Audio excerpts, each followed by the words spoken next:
Hello everyone! Welcome to my vlog. Kusa naman na lahat. So, ayun po, mag-iikot-ikot tayo dito sa old town ng Zadar. Zadar is a city of Croatia. Sabi nila dito yung pinakamaganda, pero not the center. Kasi yung center is Zagreb. So, let's go! Punta ka na doon kay Joseph. Wala ba siya CR? Meron sa loob. Iya tayo. Ay, dyan naman. Interest naman dyan, di ba? CR. O, dyan lang tayo CR. Oh, let's go. Gusto kong punta dito. Kayanin ko na lang. Later na lang. Never mo. So, yan. Sa akin is mga board. Ganyan. So, yan po yung mga boat niya. Pinapaupahan ko yung 50 euro per hour. So, medyo may kamahalan. If you want to go roaming around, maglakad-lakad ka na lang. Kasi pag summer time, mahal po ng dito, pamasahe kahit sa taxi. So, ikot-ikot tayo. So, ito naman, bar na naman po yan. So, ito yung daungan nila. Kaya po yung mga bangka is for rent po yun. 50 euro per hour. So, may mga dates din po dito. Cute. So, sunset niya.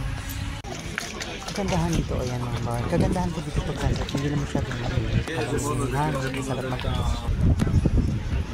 So, ayan po yung mga nagbubook na mga ticket para sa mga gusto mag-cruise. Mag-ikot-ikot sa mga isla ng Zadar. Nearby island also.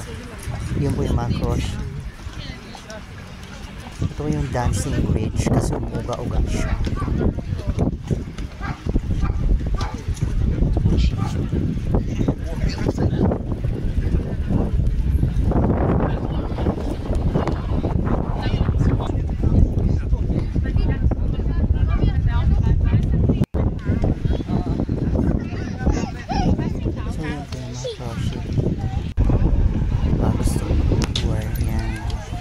Papasok na po sa Old Town proper ng Zadar. So, this is what they call the Old Town. Parang ang tao dito pang summer time. Ngayon po konti lang kasi maganda. Ay, yung sarap na maisip ko yun, diba? Ay, super.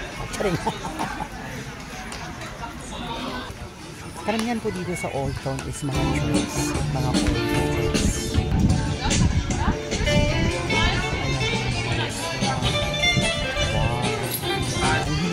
Sa alak, coffee, alcohol.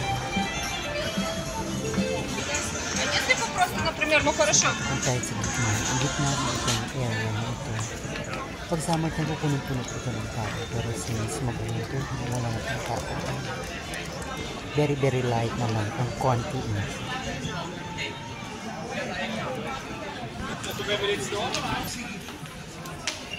So, lahat po ng iski-iski nito dyan. May mga restaurant, may mga coffee shop. Gutom tayo pag uwi kasi Mag-ice cream na tayo.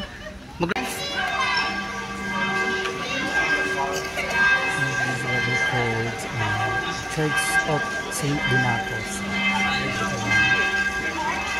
Mga ito simba-simbahan dito sa Pagdidination. Mga churches, historical churches. Ito po yung place na ito.